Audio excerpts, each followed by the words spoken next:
সংবাদ। আসসালামু আলাইকুম।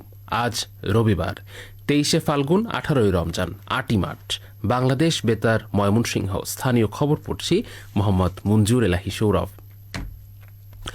ময়মনসিংহ শহরে যানজট নিরসন ও বাজার মনিটরিংয়ের লক্ষ্যে মোবাইল কোর্ট পরিচালনা করা হয়েছে। গতকাল শহরের তাজমহল রোড ও স্টেশন রোড এলাকায় নির্বাহী ম্যাজিস্ট্রেট শানিরুল ইসলাম শাওনের নেতৃত্বে মোবাইল কোর্ট পরিচালনা করা হয়।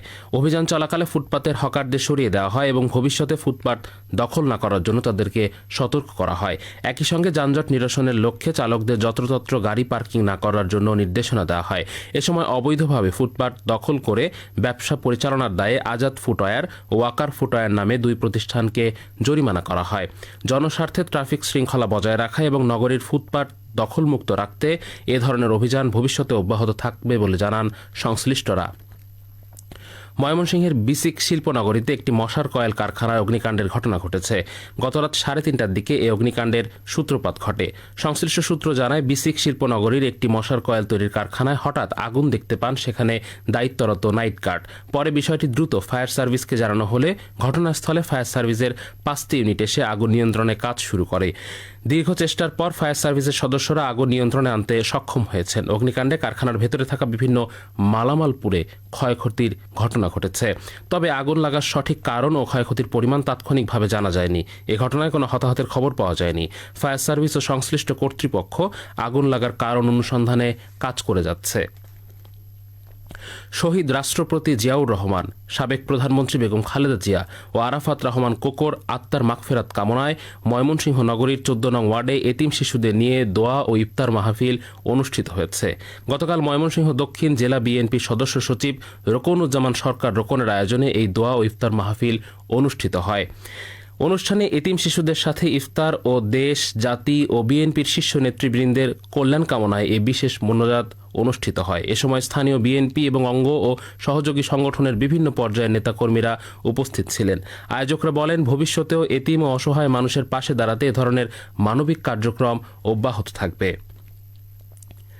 ময়মনসিংহ নগরীতে অস্বাস্থ্যকর পরিবেশে খাদ্য উৎপাদনের দায়ে 2 প্রতিষ্ঠানকে জরিমানা করেছে ভ্রাম্যমাণ আদালত। গতকাল ময়মনসিংহ র্যাব 14 এবং জাতীয় ভোক্তা অধিকার সংরক্ষণ অধিদপ্তরের যৌথ উদ্যোগে এ অভিযান পরিচালনা করা হয়। সংশ্লিষ্ট সূত্র জানায়, নগরীর কোতোয়ালি থানাধীন চর ঈশ্বরদিয়া এলাকায় মোবাইল কোর্ট পরিচালনা করা হয়। এ সময় অস্বাস্থ্যকর পরিবেশে সেমাই উৎপাদন ও সংরক্ষণের দায়ে সেবা ফুড প্রোডাক্টস ও মাশাল্লাহ সেমাই প্রতিষ্ঠানকে মোট 30,000 টাকা জরিমানা করা হয়। র্যাব জানায়, ভেজাল খাদ্য নিয়ন্ত্রণ এবং অসাধু ব্যবসায়ী চক্রের বিরুদ্ধে কঠোর অবস্থানে রয়েছে সরকার। পবিত্র রমজান মাসে নিত্য প্রয়োজনীয় পণ্যের মূল্য সহনীয় রাখা এবং নিরাপদ খাদ্য নিশ্চিত করতে র্যাব কাজ করে যাচ্ছে। জনস্বার্থে এ ধরনের জনবান্ধব অভিযান ভবিষ্যতে অব্যাহত থাকবে বলে জানান সংশ্লিষ্টরা। জামালপুরে ভেজাল বিরোধী খাদ্য বিরোধী অভিযানে 2 প্রতিষ্ঠানকে মোট 2 লাখ টাকা জরিমানা করা হয়েছে। গতকাল বিকেলে সদর উপজেলার নান্দিনা বাজারে জেলা প্রশাসনের ব্যবসা বাণিজ্য শাখা নির্বাহী ম্যাজিস্ট্রেট BMSR আলিফ ও ইমন হোসেন এবং জেলা নিরাপদ খাদ্য কর্মকর্তা আবু নাসের মোহাম্মদ শফিউল্লাহ যৌথভাবে এ অভিযান পরিচালনা করেন। এ অভিযানে 8টি দোকান ও প্রতিষ্ঠানের কাঁচামাল পরীক্ষা করা হয়। এ সময় চিনি মিশ্রিত গুড়, ভেজাল হাইড্রোস ও পচা উপাদান ব্যবহারের অভিযোগে মেসার্স তাওহিদ ট্রেডার্স ও মেসার্স ভাই ভাই আড়তকে 2 লাখ টাকা জরিমানা করা হয়। জেলা নিরাপদ খাদ্য কর্মকর্তা জানান, হাইড্রোস সহ ক্ষতিকর রাসায়নিক খাদ্যে ব্যবহৃত আইনত দণ্ডনীয় অপরাধ। নিরাপদ খাদ্য নিশ্চিত করতে এ ধরনের অভিযান অব্যাহত থাকবে। নেত্রকোনা জেলা শাখা বাংলাদেশ জামায়াতে ইসলামের নেতৃবৃন্দ ও বিশিষ্ট ব্যক্তিবর্গের সাথে ইফতার মাহফিল অনুষ্ঠিত হয়েছে। গতকাল বাংলাদেশ জামায়াতে ইসলামের উদ্যোগে শহরের বড়বাজার শালতি রেস্টুরেন্টে এই ইফতার মাহফিল অনুষ্ঠিত হয়।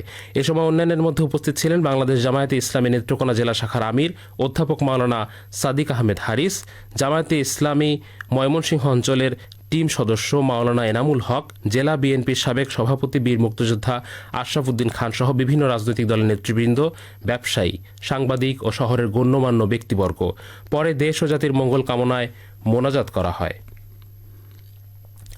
শেরপুর জেলা উপজেলা পর্যায়ে কর্মরত সাংবাদিকদের নিয়ে দোয়া ও ইফতার মাহফিল অনুষ্ঠিত হয়েছে। গতকাল প্রেস ক্লাবের উদ্যোগে শহরের মাধবপুর উৎসব কমিউনিটি সেন্টারে এই দোয়া ও ইফতার মাহফিলের আয়োজন করা হয়। দোয়া ও ইফতার মাহফিলে সভাপতিত্ব করেন শেরপুর প্রেস ক্লাবের সভাপতি কাকন রেজা। এ সময় তিনি সাংবাদিকদের পেশাগত মর্যাদা রক্ষায় দায়িত্বশীলতা নিশ্চিত করার উপর গুরুত্ব আরোপ করেন। সেই সাথে সকলকে ঐক্যবদ্ধ থেকে শেরপুরের সাংবাদিকতা অঙ্গনকে এগিয়ে নিতেও আহ্বান জানান। শেরপুর প্রেস ক্লাবের সাধারণ সম্পাদক মাসুদ হাসান বাদলের সঞ্চালনায় এতে অন্যান্যের মধ্যে উপস্থিত ছিলেন প্রেস ক্লাবের সাবেক সভাপতি রফিকুল ইসলাম আধার, সাবেক সাধারণ সম্পাদক মেরাজ উদ্দিন, বর্তমান সহসভাপতি শাহরিয়ার মিল্টন, যুগ্ম সাধারণ সম্পাদক মহিউদ্দিন সোহেল সহ জেলা উপজেলা পর্যায়ের শতাধিক সাংবাদিকবৃন্দ। ইফতার ও সেহরির সময়সূচি। আজ ময়মনসিংহ ও এর পার্শ্ববর্তী এলাকায় ইফতার হবে সন্ধ্যা 6:06 এবং আগামীকাল সেহরির শেষ সময় ভোররাত 4:56। সবশেষে আবহাওয়া। আজ বেলা 1টা পর্যন্ত পূর্বাভাসে বলা হয়েছে দেশের অভ্যন্তরীণ নদীবন্দরগুলোর জন্য কোনো সতর্কবাণী নেই এবং কোনো সংকেতও দেখাতে হবে না। এদিকে আজ ময়মনসিংহে সূর্যোদয় হয়েছে 6:14 এবং সূর্য অস্ত যাবে 6:03। খবর শেষ হলো। আমাদের পরবর্তী স্থানীয় খবর প্রচারিত হবে সকাল 10:05। শ্রোতা বন্ধু, এতক্ষণ শুনলেন সকাল 9:05 স্থানীয় বাংলা